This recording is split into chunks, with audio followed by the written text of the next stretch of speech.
Emang bukan judi saya? Enggak, kan haji. Iya benar, astagfirullahaladzim. Allah. Dihapuskan dosa-dosanya. Maka bisa jadi akan ada orang yang pulang nanti ke hadapan Allah dalam keadaan gak bawa dosa. Loh kok saya gak ada dosanya ini? Kan kamu udah sabar dulu, doanya gak dikabul-kabul. Berapa puluh tahun kamu minta keturunan. Coba.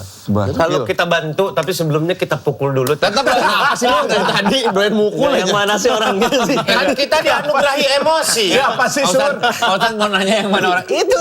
Bukan.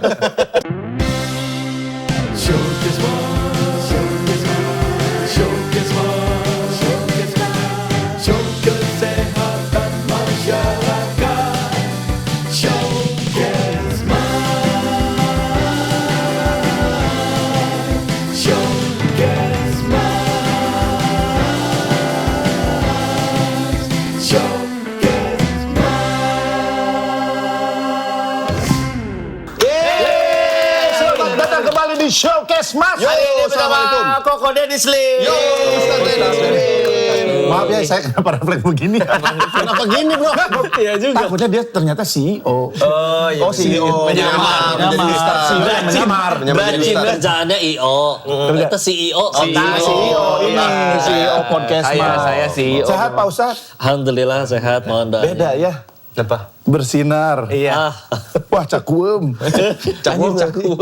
Cakuem tuh apa ya? Apa? Caludih itu Caludih apa ya? Dekil. Gelap. Abu-abu gitu. Tat gini-gini saya haji loh Tat. Iya terus. Astagfirullahaladzim. Astagfirullahaladzim. Astagfirullahaladzim. Waktu itu di pas bubaran taraweh kan Mama Leni bilang juga nggak boleh lu Oh iya, nggak boleh ya Tat ya. Ngaku-ngaku Pak haji. Ustadz, nih kita tuh pengen tahu kan Kokoh Dennis Lim aslinya teh orang mana?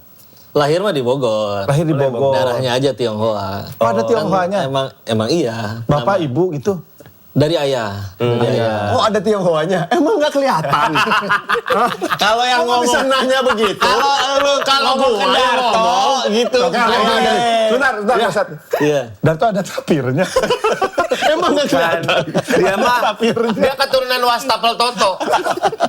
Ya udah pasti ada Tionghoanya maaf. Iya, baru canda. Saya ini kalau bercanda Papa yang Tionghoa. Iya, dari kalau orang Cina masuk ke Indonesia tuh 3 gelombang. Oh iya emang. Pertama tahun 700-an. Itu masih depan botak, belakang panjang kuncir.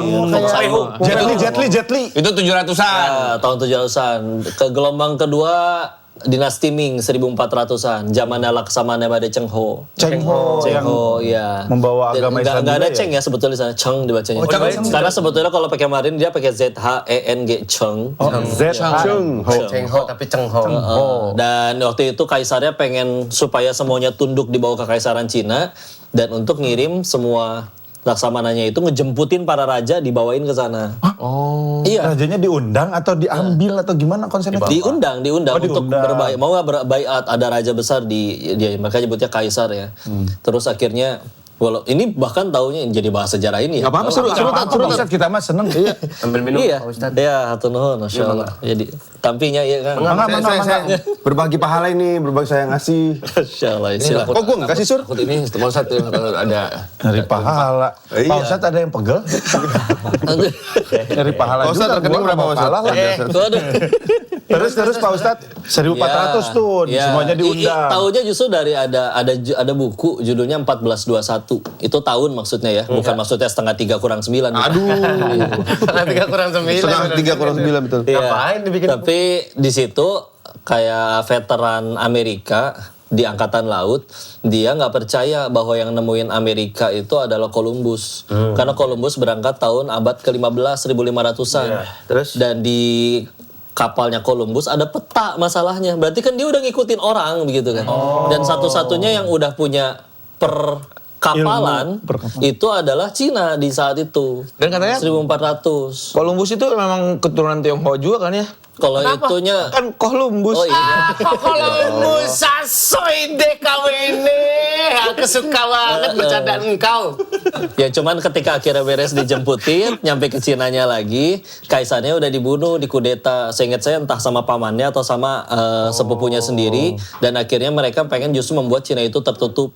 akhirnya semua bukti pelayanan ini dibakarin, dianggap jadi buron, kaburlah sampai akhirnya meninggalnya di Semarang. Serius ini? Apa? Serius? Cengho? Iya. Meninggal ini ada makan. Makanya kan ada Masjid Cengho itu kan memang mengingat gitu. Keren. Gitu. Ya Allah, kita baru Udah tahu. gitu, itu gelombang kedua. Gelombang ketiga, waktu Cina dijajah sama Jepang. Tahun 1900 awal zamannya Ip Man. Oh, Ipman. Wing Chun.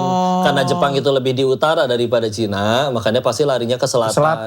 Nenek saya itu 13 bersaudara, anak ke-6 terpisah sejak hari itu kabur. Karena beliau nyampenya naik ke kapal yang turunnya di Belitung. Oh gitu. Iya, akhirnya jadi orang Belitung sampai tahun 1966 pindah ke Bogor.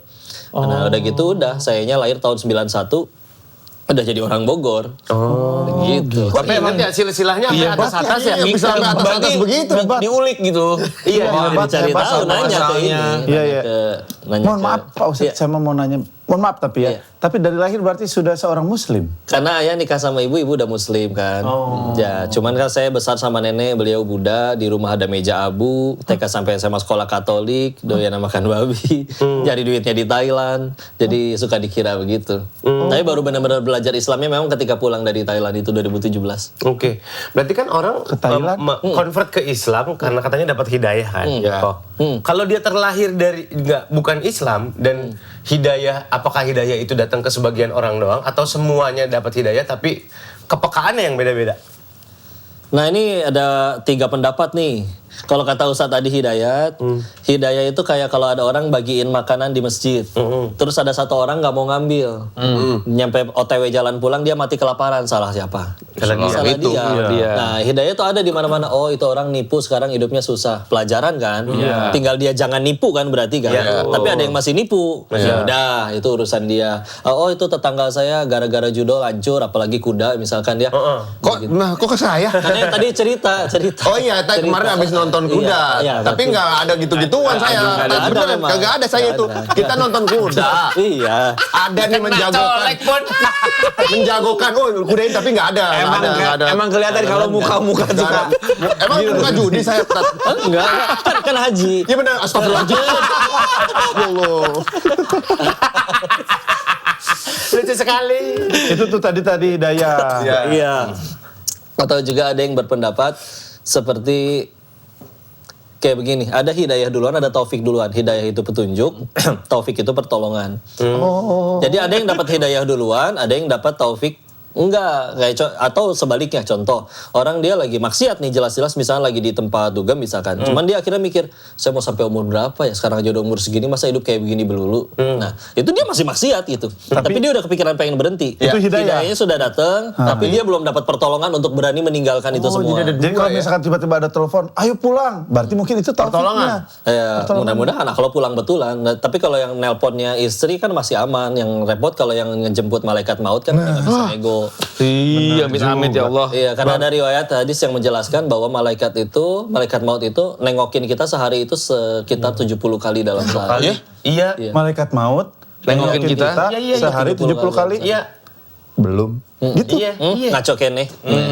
Allah Lu tuh lihat Sus coy. Tapi tenang, dia mau jengukin sehari 5.000 kali pun kalau emang belum waktunya dia Waktunya nggak akan belum. mau. Betul. Tugas kita mudah-mudahan baik terus. Jadi pas dijemput lagi berbuat baik. Udah gitu doang. Amin. Berarti paling enak mah Ami Gumelar ya. Kenapa? Dapat topik apa hidayat? Topik hidayat. Istrinya Taufik Hidayat, teman kita juga. Teman kita, wah dapat Taufik Hidayat, jadi wamen lagi. Nah, Masya Allah ya. Ketua. Masya Allah. Iya. Iya, tapi berarti Mikir kan kita. Taufik Hidayah. Berarti kan kalau tadi Ustadz bilang kayak orang di masjid bagi-bagi makanan. Ya.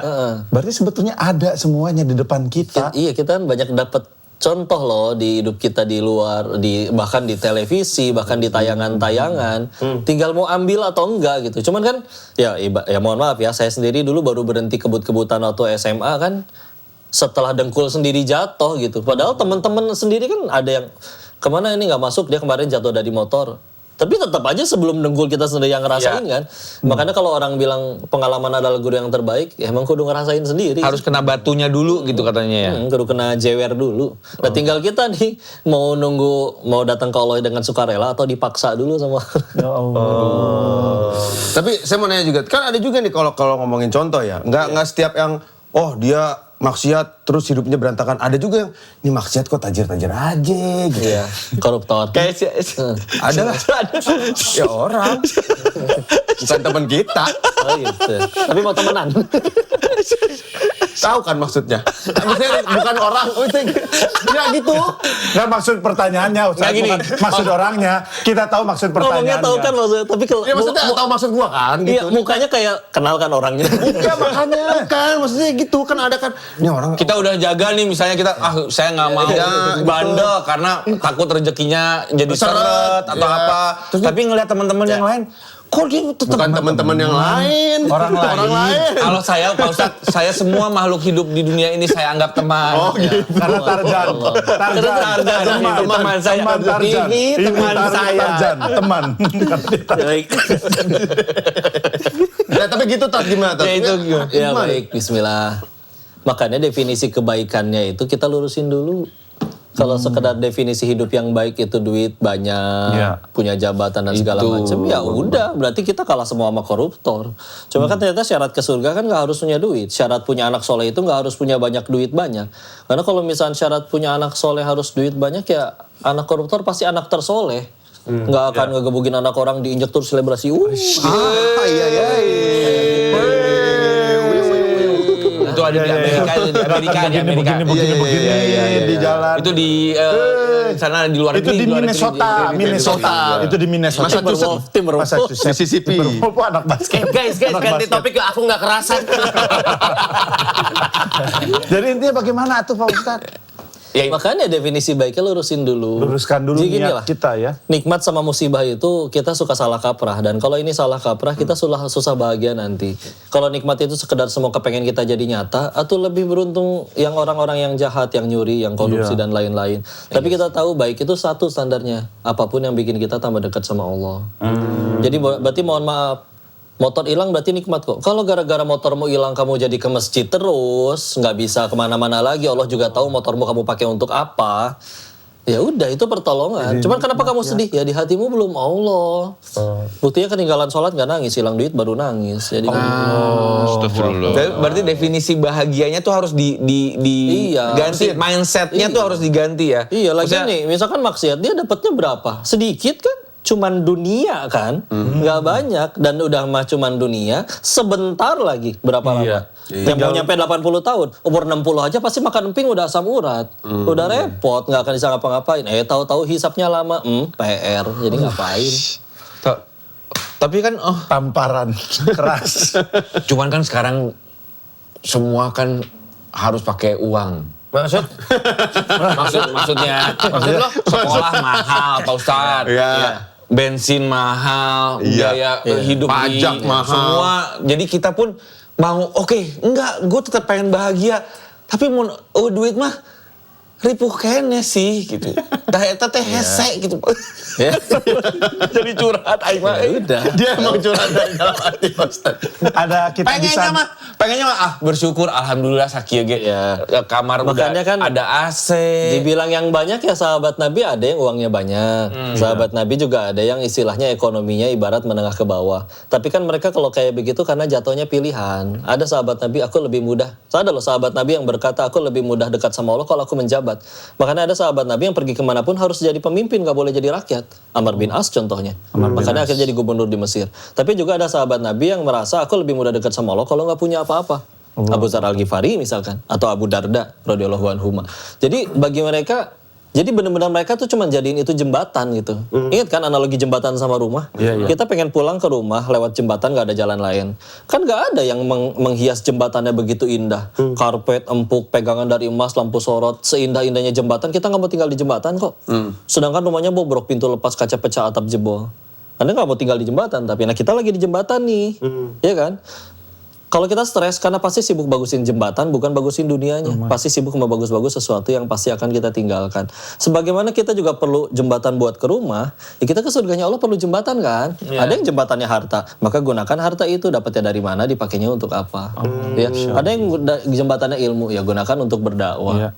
Jadi ya silakan. Cuman ya balik lagi, kalaupun ada yang berjuang keras untuk jadi kaya, monggo banget. Sahabat Nabi juga pada kaya kok. Iya. Ada yang kaya, tapi kan itu dia gunanya supaya dia nggak tunduk sama manusia, karena dia udah punya daya, dia bisa nolong orang lebih banyak. Persamaan dari mereka semua cuma menjadikan semua ini jadi jembatan kepada Allah aja. Gitu. Iya perlu duit. Cuman kan sebetulnya kan kita nggak disuruh nyari yang banyak, yang penting cukup. Tapi Yang bahaya itu bukan harga mahal, yang bahaya itu kalau kita nggak ditolong Allah. Iya. Kalau udah mau nolong ya jadi. Gimana? Maaf, Tat, motong. Maaf, apa? Bukannya uang banyak itu juga ujian. Iya, makanya kan. Jadi Tolong semua yang ngetes kita terjadi. dengan uang banyak gitu misalkan. Betul, maka jadi konsepnya gini, semua yang terjadi di hidup kita ujian. Terserah kita mau jadiin itu nikmat atau musibah. Gimana cara jadiin itu nikmat? Berarti kita gunain buat jalan tambah dekat sama Allah. Gimana kita jadiin itu musibah? Ya udah duitnya dipakai buat kita jadi sombong sama foya-foya sama maksiat. Iya, karena kan kita kayak megang kontrol. Lu misalkan dikasih dititipin harta banyak gitu.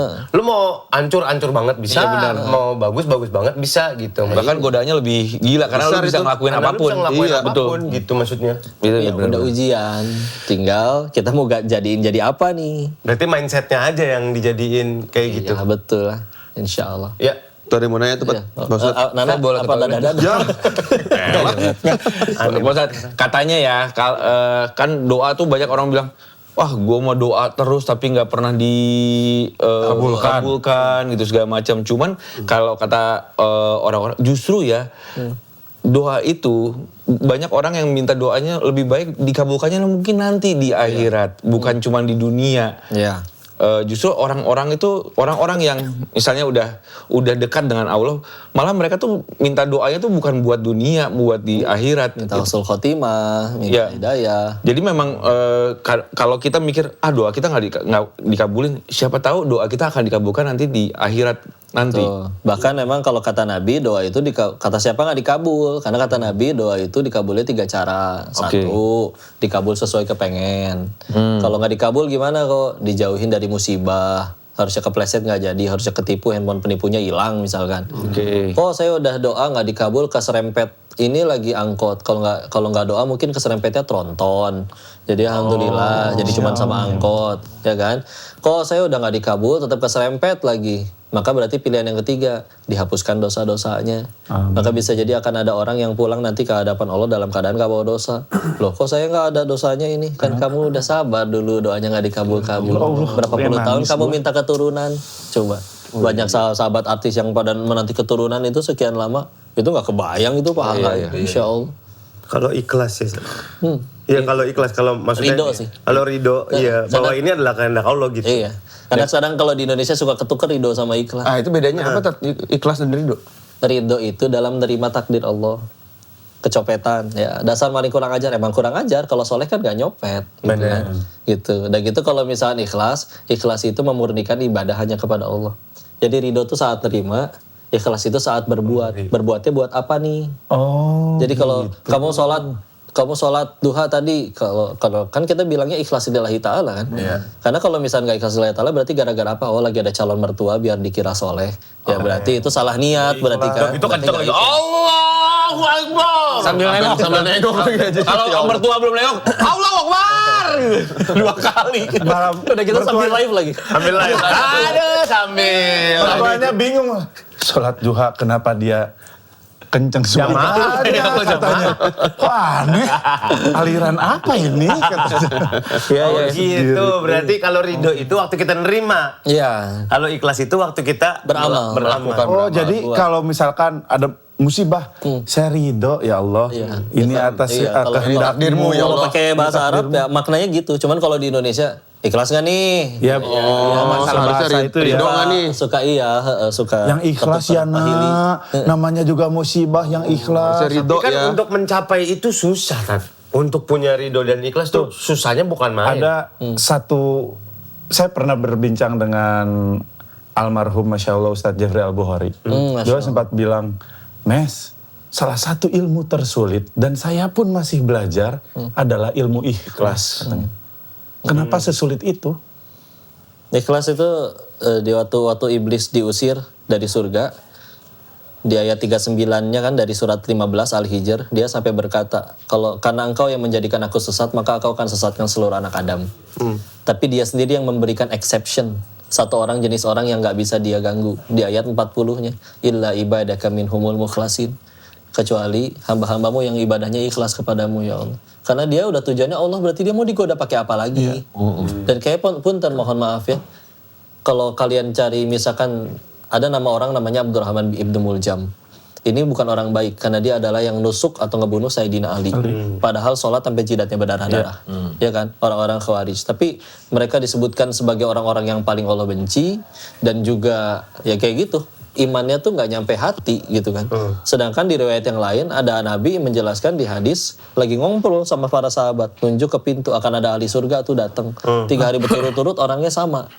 Ya. Dan tidak disebutkan namanya siapa, cuman diriwayatkan bapak-bapak yang jenggotnya basah habis wudhu. Maka salah satu sahabat muda anaknya Amr bin As, Abdullah, ini izin gitu ke rumahnya pengen tahu amalannya apa. 3 hari berturut-turut gak nemu yang spesial, bukan yang tukang tahajud sampai semalaman, bukan yang apa 30 juz. Maka kan ketika pengen pulang, jadi amalannya apa ya seperti kau lihat, gak ada yang aku tambah, gak ada yang aku kurangin. Tapi, aku gak pernah tidur dalam keadaan belum maafin orang yang nyakitin aku. Waduh.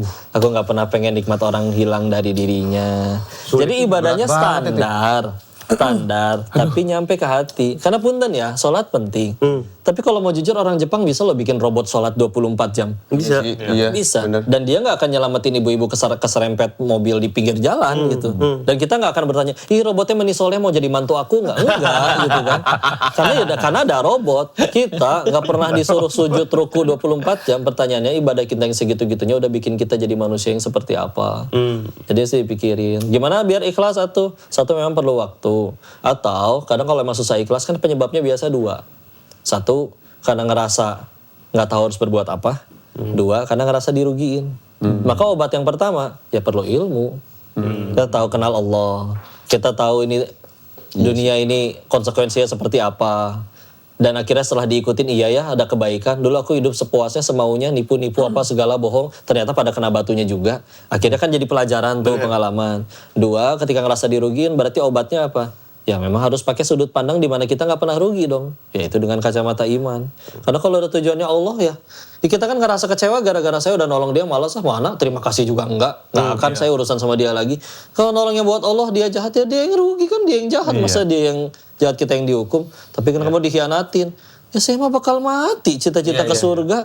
Nabi Adam aja diusir dari surga dosanya 1, saya pengen ke surga emang dosanya 1.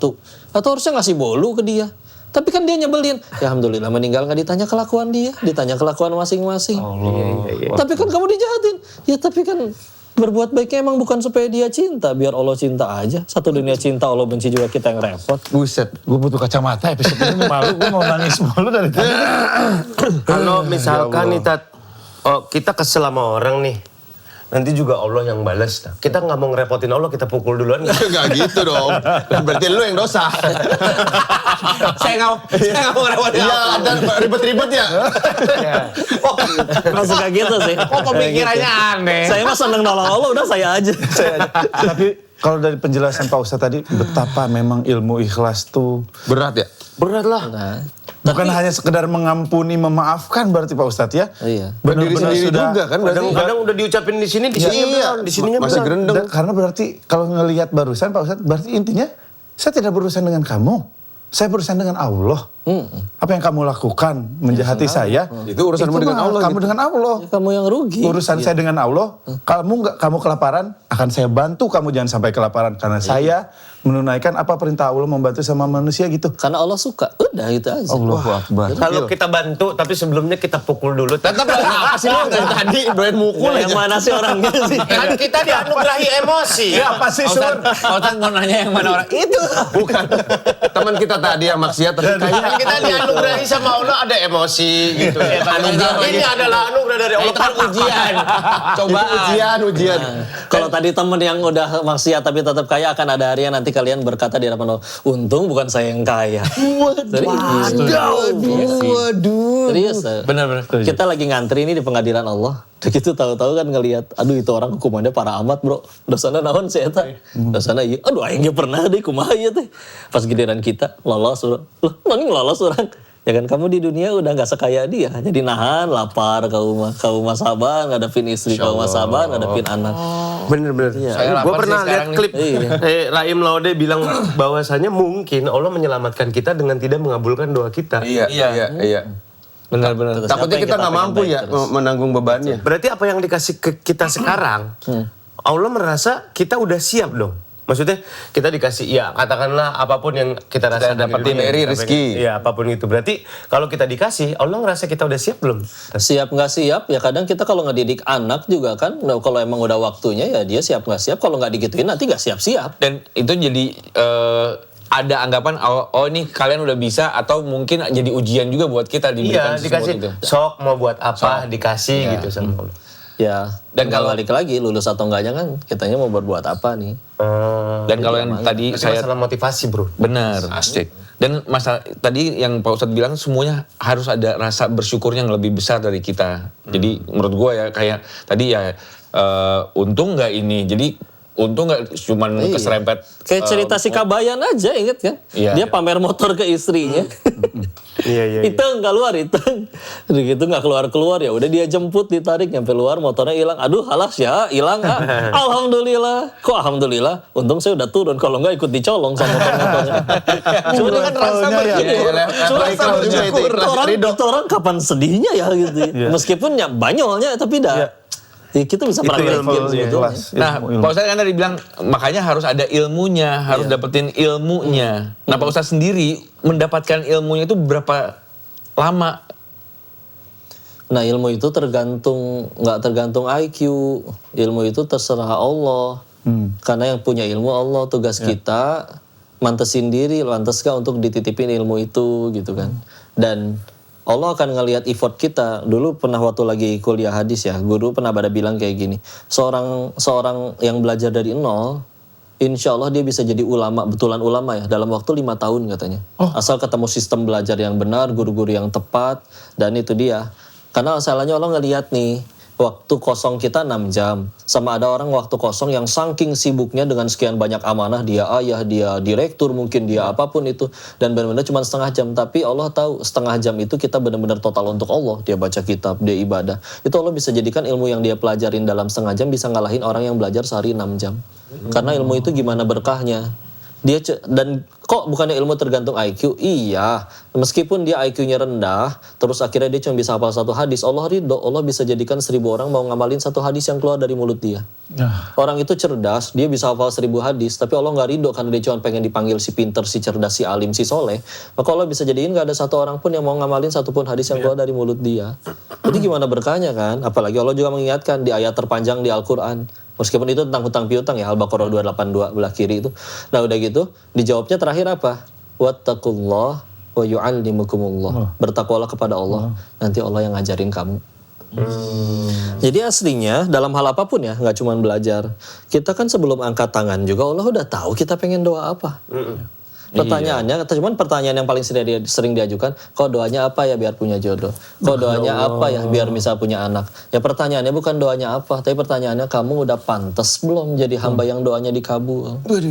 Ilmu itu dalam arti apapun ya Pak Ustadz. Apapun. Guys, apa kita sekolah ngemsi?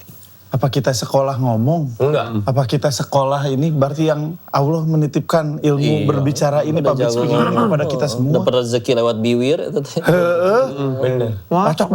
Alhamdulillah. Berarti kita dikasih privilege dong. Untuk bikin amal lebih gede, untuk Ya. bikin dosa lebih gede, sama kayak harta dong, Sar. Ya makanya amanah kan. Makanya kayak mau viral, mah enggak. Tapi ingat meninggal nggak ditanya followersnya berapa kan? Ditanyanya kamu ngajarin apa ke followers kamu? Karena popularitas cuman alat buat ngenalin Allah. Berarti kesempatan kita untuk dapat lebih gede gampang dong, Sar. Misalkan gini, katanya amalan yang paling gede adalah nyenengin orang yang hatinya lagi sedih gitu. Bisa ya, boleh. Berarti kita dikasih amanah bahwa kita punya power lebih gede untuk menghibur banyak orang gitu. Alhamdulillah. Cuman asal ngehiburnya juga ya hati-hati, jangan berlebihan, jangan bohong, jangan dusta. Jadi ya sebisa mungkin. Oh rumahnya bisulnya gede kemarin ya. Iya segede apa? Segede rumah. Bohong. Ya udah berarti jangan bohong jangan bercanda kayak gitu lagi. Ya Allah. Tapi kan kalau bercanda itu Tat. Kita doa biar enteng jodoh terus dapat istri yang kurus kan enteng tuh. Iya. Jodohnya enteng. Jodohnya enteng. Seumi kuari. Iya, gitu. Umi kuari itu. Berarti 35 sebut Pakai disebut merek. Gak apa-apa kenal kan. Baik. Iya sih, tapi kan kita cuma manusia, Tat. Untuk mencapai itu kan Iya, ya menjaga kadang-kadang manusia mah suka ada kuku lutusnya, suka ada geger. Kuku lutus itu apa? Iya, geger Gerendeng. Suka ada sedihnya. Kadang-kadang kita pas lagi sedih, lagi sedih lah gitu. Disuruh sabar, disuruh ikhlas. Tapi nggak bisa, gue lagi sedih, gue mau sedih dulu, boleh nggak? Ya udah silakan. Cuma kan nanti kan orang yang sedih pasti capek juga. Sampai kapan ya sedih melulu? Jadi hiburan lah minimal dia gitu kan. Kalau udah benar-benar mentok ya akhirnya mungkin dia akhirnya mulai sujud. Makanya kadang salah satu nasihat ya, kalau pengen tadi nyampein ikhlas tadi nyambung dengan pertanyaan Mas Surya yang tadi.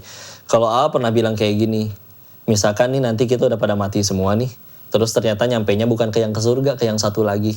Terus pas lagi sambil kita disetrika nih, kan kesakitan tuh. Nah gitu kan, ya Allah, pengen mengulangi, Anda aja bisa hidup sebulan lagi, pengen berbuat baik. Misalkan, cereng, dikasih hidup sebulan lagi. Kira-kira itu sebulan pengen hidup kayak gimana? Apakah kita bakal peduli kalau tetangga kita mobilnya lebih bagus? Udah amat. Apakah kita mau peduli mau orang mau julitin kita? Iya. Apa kita mau peduli ketika teman-teman kita bikin grup lagi yang gak ada kitanya? Udah amat. Maka pertanyaannya tuh pada jadi orang baik. Kenapa harus merasain mati dulu baru pada jadi orang baik? Mending itu sebulan lagi. Iya. Kita bisa jadi nanti malam. Ini bukan bakal dijemput malaikat maut semua dari tadi. Iya benar. Saya mulu Tat dari tadi awas ke sini. Iya. Cuman emang geraknya dari gini kiri aja. gitu ya. Dari tadi kan kanan melulu biar Iya, nggak sakit leher. Tapi nunjuknya gini tadi lihat ya. Semua. Kalau terus caranya. Kok lu balik lagi gitu ya? Kalau terus. juga ya. Setengkleng dia.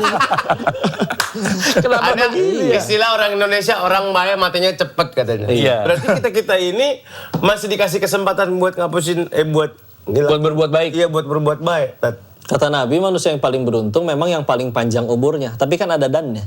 Dan Paling banyak amalnya.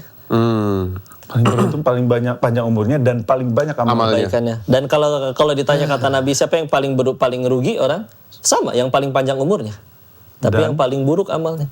Iya benar. Jadi dia seolah hidup cuman buat nabung kuota siksaan setelah mati. Aduh. Coba aja baru sekali maksiat langsung mati. Berarti digorengnya kan cuma sekali. Iya. Ini dikasih waktu sampai berapa puluh tahun lagi dulu. Kan repot. Ya terus, jadi digorengnya ya seumur itu juga Ya ya. udah mendapatnya sedikit. Jadi sararibu. Makanya ya udah beda, bener-bener udah beda tujuan aja gitu. Iya. Tujuanmu mau Allah atau apa nih? Mau coba dulu hidup tanpa ngejar Allah. Mau sampai kapan? Mau ganti perempuan tiap hari? Nanti akan ada harinya perempuan yang nggak mau sama kita. Kitanya udah kisut. Boro-boro mau bandel. Akan ada harinya dengkul jalan susah. Pipis aja nggak bisa ke toilet sendiri. Ya mau tunggu kayak gitu dulu. Ya sedangkan dengan akhirnya kita ngedekat kepada Allah yang lebih awal, kan beda takwanya orang yang udah sepuh gara-gara udah nggak bisa ngapa-ngapain sama takwanya orang yang udah mulai dari masih muda. Oh itu beda. Beda derajatnya di sisi Allah. Dan meskipun, tapi kan kita tetap ada tadi ya, mungkin menggerutu atau kayak gimana. Ya kabar baiknya mau kita dapat hidayahnya nanti ke umur 83, selagi akhirnya benar-benar pulang ke hadapan Allah dalam keadaan husnul khotimah, ya Allah mah baik. Yang penting nyampe surga juga kan. Pertanyaannya itu dia. Daripada mikirin nanti harga naik apa segala macam, mendingan mikirin saya mati kemana ini. Karena ya aslinya kalau ada satu hal yang pasti ngejar kita selain maut, ya rezeki. Dipikirin harus, tapi sampai jadi stres sampai lupa Allah itu jangan, gitu. Dipikirin mah wajib gitu. Jadi bukan berarti dengan ada nasihat kayak gini tuh berarti udah apa sih masa enggak. Buktinya sahabat Nabi semuanya pikirannya sama kayak begitu, tapi tetap aja ngurus negara, tetap aja bisnis, tetap aja berbuat baik ke orang. Nggak ninggalin mereka semua kan? Karena sadar betul mereka cuma lagi jalanin jembatan mereka masing-masing menuju surganya Allah. Ya Allah. Gitu. Iya, paham. Soal jemaah yuk. Ntar dulu, belum waktunya. Kemis bro. Soal Jumat itu, iya. Salah itu, kalau soal Jumat hari Kamis salah. Berarti Tat, ini tanya lagi Tat. Ya. Masuk surga itu kan hak prerogatifnya Allah ya? Ya. Allah yang menentukan siapa yang akan masuk surga. Sekarang juga udah ditentuin. Udah ditentuin? Udah tuh. Serius. Hah? Allah tuh udah tahu. Allah tuh udah garisin. Ini yang ada di sini yang ke surga siapa, yang ke neraka siapa Allah udah tahu. Lah kan itu bisa dirubah. Misalkan dia tobat, akhirnya dia yang harusnya masuk sebelah tahu kiri jadi. pasti. Allah Orang udah tahu Allah itu udah tahu akan nanti di tobat umur ujungnya. segitu dia akan tobat. Iyalah, Allah Maha tahu. Masalahnya kita nggak tahu ya kita jalanin aja. Terus kalau orang yang ditakdirkan yang menurut Allah masuk neraka nggak akan Emang bisa dia tahu dia, diperbaikin. emang dia tahu masuk neraka? Nggak tahu. So tahu kan? Iya udah kan ya. Makanya ketika Nabi ditanya gitu, berarti ngapain? Kan sahabat aja bertanya, Iya, pasti. kalau gitu ngapain kita beramal? Iya. Perintah Nabi, malu, beramallah kalian. Karena satu, kalian nggak tahu. Dua, orang akan dimudahkan sesuai dengan nanti amalannya. Contoh, orang ini ahli surga, maka pasti akan dimudahkan menuju amalannya orang surga. Contoh, ini bisa jadi bahasan, bisa jadi macam-macam. Mungkin kalau ngundang yang lain, mungkin akan ada bahasan yang lain. Tapi entah gimana nih, ini kita, bagi saya ini mah kayak lagi ngaji aja. Cuman beda tempatnya aja. Gitu. Kalau Allah nggak pengen kalian nyampe ke sini kan gampang. Dibikin mobilnya hilang, motornya hilang, atau kuncinya hilang, atau kalian yang hilang, atau iman yang hilang lebih repot lagi. Ya. Tapi ya nyampe ibu-ibu ke pengajian. Kalau Allah nggak mau kan gampang. Iya. Masjidnya dibikin roboh atau gimana. Makanya kadang kalau kita lagi ketemu orang-orang di pengajian lagi bahas Allah dan dia bisa mau dengerin aja. Oh, ini Allah memang pengen dia nyampe surganya Allah kan. Karena kalau Allah nggak mau kan gampang. Iya. Semua atas Dibikin nolak kehendak aja. Allah intinya. Iya. Kita berjalan, kita bergerak gitu ya Pak Ustadz ya. Kita emang nggak tahu gitu kan. Iya. Jadi kalau nggak tahu ya jangan so tahu. Kalau gitu jangan-jangan saya alin neraka. Ih so tahu. Siapa tahu jadi kiai kok. Nanti nggak ada yang tahu. Iya. Heeh. Bener juga. Pokoknya mah apa istilahnya sami'na wa ata'na gitu ya. Pokoknya mah ikut aja pasti ini mah udah kehendak Allah di Terus jalannya kumaha Allah. Allah weh. Apa itu Samina Pak Samina Ustadz. EE? Kami dengar dan kami wa taat. ata'na. Artinya. Oh, gue bahasa Sunda Samina. Makanya gue Samina. Sami-sami. makanya ngomong pasti bahasa Sunda ya. Watona. Watona. Ya gelasnya ya China gitu. Sami-sami na wa ato. Watona. Apa tuh? Kira bahasa Dan Sunda. amalan yang kelihatannya gampang, amalan yang gampang tapi bisa merayu Tuhan. Terserah serius. Makanya kok kepikirannya kayak gini. Waktu kita sebelum kan kita merayu Tuhan pengen dikabul doanya kan. Iya. Pengen hidupnya enak misalkan ya. Pengen dimuliakan. Pengen masuk surga. Iya, seperti itu. Ya udah, seperti para sahabat aja. Mereka juga masing-masing kan. Iya, betul. Iya. Karena contoh waktu pengen punya keturunan kan nanya ke setiap kali ada orang yang berhasil hamil atau punya keturunannya. Itu dia amalannya beda-beda. Yang satu sedekah, yang satu Quran, yang satu birrul walidain. Karena kalau misalnya dipatokin semuanya harus ini seragam. Ya gimana yang nggak punya mata harus ngaji semua misalkan. Ya gimana pengen sedekah gimana yang nggak punya harta. Nah kabar baiknya silakan kamu sukanya apa. Yang penting kamu ngelakuin ikhlas lillahi ta'ala. Ya bagi Allah itu mahal gitu. Bukankah Nabi pernah diperlihatkan, aku diperlihatkan seseorang sedang menikmati surga. Apa amalannya wahai Rasul? Dia menyingkirkan ranting yang tumbang di jalan takut menghalangi saudaranya. Nggak ada yang muji, nggak ada yang minta foto, nggak ada yang minta tanda tangan. Tapi dia lakuin itu murni cuman karena aku tahu Allah nggak akan menyanyiakan ini. Maka bismillah dia lakuin. Maka amalan yang paling besar di sisi Allah mana? Yang paling ikhlas. Maka tadi apa amalan malam ke Allah? Silakan. Maksudnya sukanya apa? Kan ada orang yang saya kalau sholat malam susah bangun, tapi kalau baca Quran insya Allah. Tapi kan juga ada, saya kalau baca Quran ngantuk, tapi kalau dagang mah semangat, hayu. Ya sana dagang. Siapa tahu dengan kamu dagang, kamu punya keuntungan yang bisa bangun masjid daripada guru ngaji ada yang belum bisa nggak bangun masjid padahal ngajar puluhan tahun. Karena memang amalannya kan di ilmu. Emang yang motivasinya emang buat Allah. Iya, yang penting ikhlasillahi ta'ala. Yang mana aja, bebas. Duh, Masya Allah. Sakit kepala Pak Ustadz. Iya. Nahan cirik kita tadi. Kayak ada yang mau ditanyain. Saya kan dapat endorsan nih Pak Ustadz. Saya takut kena ain Pak Ustadz. Sebentar kan endorsan kan mau nggak mau kan harus nih. Alhamdulillah dapat pertolongan dari Allah. Asik. Terus lagi bangun rumah, banyak endorsan. Cuma kan jadi harus begini-begini Pak Ustadz. Sombong itu ria. Bukan ria, ya takutnya gimana supaya nggak kena ain Pak Ustadz. Ain itu nggak bisa kena lewat medsos. Oh gitu? Iya. Nggak bisa. Ain itu ada. Bahkan Nabi menyebutkan ainul haq. Ainul itu benar-benar ada. Bahkan kalau ada yang bisa mendahului takdir selain takdirnya Allah, maka salah satunya adalah ain. Tapi ain itu kenanya ketemu langsung kayak gini, ada ucapan, apalagi sampai disentuh. Oh gitu. Contoh, kamu teh misalnya menikah sepisan dan sampai kita benar-benar dengkiri, terus kita nggak nyebut Allah lagi. Itu bisa. Tapi kalau di handphone ya, di foto gitu kayak gitu, itu nggak bisa kena. Nggak bisa kena. Ain itu kan sebetulnya pandangan mata dan dia sampai bisa jadi ngeganggu orang itu ya ada perantara ya si bangsa jin ini tahu nih ini orang ada entah dengki atau entah kekagum tapi nggak ingat Allah, maka akhirnya disampaikan ke orang itu. Jadi ada andil jinnya. Nah, tapi jin itu memang betul bisa gangguin manusia, tapi dia kan ada pintunya. Pintunya apa? Maksiat. Makanya contoh punten ya, orang yang pakai apa sih susuk gitu ya, yang biasanya naksir biasanya bapak-bapak yang nggak sholat. Oh. Nah, serius. Gimana? Orang pakai susu. Cewek ini misalnya. Cewek pakai susu. Iya. Kan dari Yang jodoh, naksir buat jodoh. cowok lah. Jodoh. Yang naksir sama cewek pakai susuk ini, Biasanya nggak bapak yang nggak sholat. Biasanya, karena ya dia diganggu oleh bangsa jin dan itu emang kerjaannya begitu kan untuk ngeganggu keimanan orang. Dan pintunya apa? Ya kita harus benar-benar tutup pintunya sampai kita benar-benar nggak bisa diganggu. Ibarat gini lah ya, entah yang kesurupan, yang diganggu, yang bisa ngelihat, bisa apa segala macem. Bukan indigo itu bukan kelebihan. Indigo itu lagi diganggu dia sama bangsa jin. Ya. Tuh. Apalagi IndiHome, nggak boleh ya. Soalnya kalau indigo kan ale atau indigo ale. Mama. Ayo lanjut. Dia lagi diganggu. Ya. Jadi ya udah. Tapi ya namanya diganggu.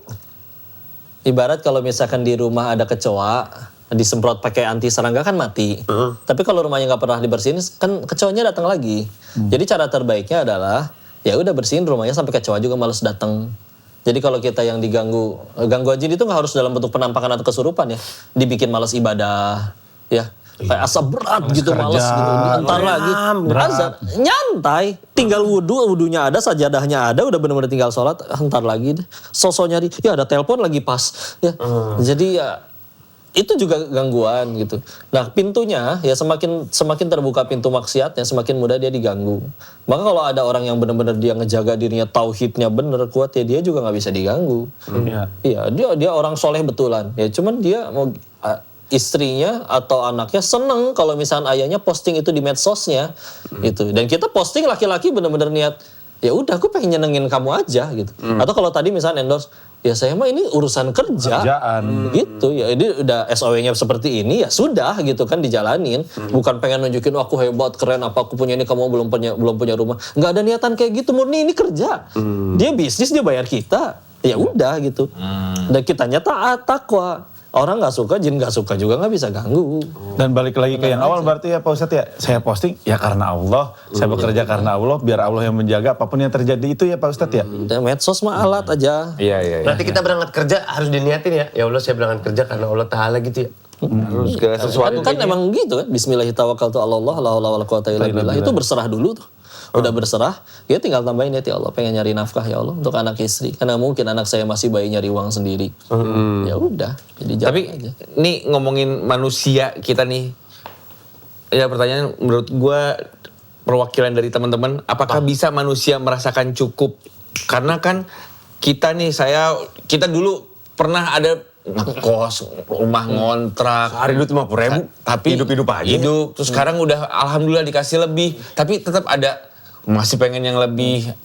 Apa jangan-jangan kita nggak akan nyampe ada kata cukup di hidup ini gitu? Silakan kalau pengen mikir kayak begitu. Cuman uniknya ada orang yang nggak rasa cukupnya ketika ngelihat, ya Allah aku udah tahajud, teman saya tahajudnya lebih banyak. Aku nggak cukup, aku pengen lakuin lagi. Tinggal kita mau cukupnya kemana nih? Cukup sama ngelihat harta orang terus? Atau cukup sama nikmatan orang terus? Ya kalau dibilang ibilahnya, oke, yuk sama-sama sepakat dulu yuk, manusia nggak bisa ngerasa cukup. Iya, para sahabat juga nggak ngerasa cukup. Makanya mereka saling beradu. Apa? Saudaraku itu tahajudnya lebih banyak, aku harus lebih banyak. Apa? Dia puasanya nggak Senin Kamis doang, tapi puasa Nabi Daud. Ya udah aku juga. Itu juga. Oke. Makanya kan sampai Nabi menyebutkan kalau ngerasa nggak cukup terus sampai akhirnya kita iri, gitu kan. Nah ada iri yang boleh kata Nabi, ya kan. Iri ketika ngelihat orang punya harta tapi dipakai kebaikan. Iri ketika orang yang punya ilmu lalu dipakai buat kebaikan. Justru harus iri sama yang kayak gitu. Yang jadi pertanyaan, kamu nggak ngerasa cukupnya ketika iri ngelihat apa dulu nih? Ngelihat duitnya koruptor atau lihat duit artis yang tadi yang maksiat terus tapi malah lebih Kayak ini lebih kaya. Ya udah. Ngapain? Titipan. Mati lampu sedunia juga nggak bisa diambil duit. Iya. Lampu sedunia. Jadi pakai nanya itu tadi. Mention lagi. Sidarto. Ya kan callback. Kan ada wah tahu callback. Oh Dennis tahu callback. Callback. Kok, tanyain lagi kok. Kalau kita ngaji nih baca Quran, belum ilmunya belum cukup untuk membaca artinya juga. Tajwid. Bukan baca doang gitu, maksudnya baca Quran baca doang, nggak yang mengartikan satu-satu, dilihat, ditelaah, diserapi gitu. Cuman ngaji baca Quran terus udah shadaqallahul azim taruh lagi, itu nggak apa-apa nggak? Harus ada peningkatan? Kalau Al-Quran mah memang pahalanya per huruf. Bukan alif lam mim satu huruf. Alif itu satu huruf, lam satu huruf, mim satu huruf. Dan satu huruf dibalas dengan 10 kebaikan. Kalau belum lancar, maka kan pasti diulang-ulang. Maka pahalanya lebih banyak.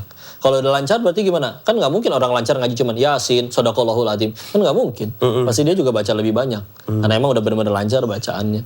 Cuman, nggak ngerti-ngertinya juga, ya kan ibaratnya sebagaimana ada santri yang disuruh ngambil air pakai rotan bakul nasi kan. Iya. Ya airnya nggak akan dapet, orang bolong kok. Cuman kan tahu-tahu jadi bersih wadahnya. Apalagi kalau misalkan ngerti. Jadi ibarat seperti jadi rapat, akhirnya airnya bisa ikut keambil. Jadi manfaatnya lebih banyak. Tinggal masalahnya mau atau enggak. Cuman ya alhamdulillah sih masih mau ngaji juga. Di luar sana bahkan ada yang bangga dengan maksiatnya kok. Jadi kalau belum lancar justru pahalanya lebih banyak karena berkali-kali ya, itu lebih ke keadilan Allah sih. Cuman biasanya orang yang udah nyampe titik itu biasanya tetap nyesel. Nyesel kenapa nggak dari dulu? Gitu kan. Kalau ngajinya lewat handphone? Nggak apa-apa, karena Al-Quran itu kan sebetulnya turun waktu malaikat Jibril nyampein ke Nabi itu kan bukan dalam bentuk kitab. Tapi wahyu kan disampaikan terus diulangi gitu. Nah wadahnya sekarang ada yang dijadikan mushaf, ada yang ada di handphone, ada yang ada di mungkin ada yang pakai gulungan kain gitu ya kalau zaman dulu gitu ya. Lah kurma. Ya sudah, aslinya bacaan Quran itu memang yang kita lafadzkan yang sesuai dengan apa yang diterima oleh Nabi dahulu. Ya. Makanya kalau misalnya ada handphone yang dalamnya ada Al-Qur'annya, boleh nggak dibawa ke toilet? Kan lagi nggak jadi Quran dan tidak kita lafadzkan, mati layarnya disimpan. Iya. Jadi nggak apa-apa. Iya benar. Memang sangat fleksibel lah ya. Iya. Begitu. Begitulah saya. Enggak. Pak Ustadz nih saya mau nanya. Kan saya kadang suka begini.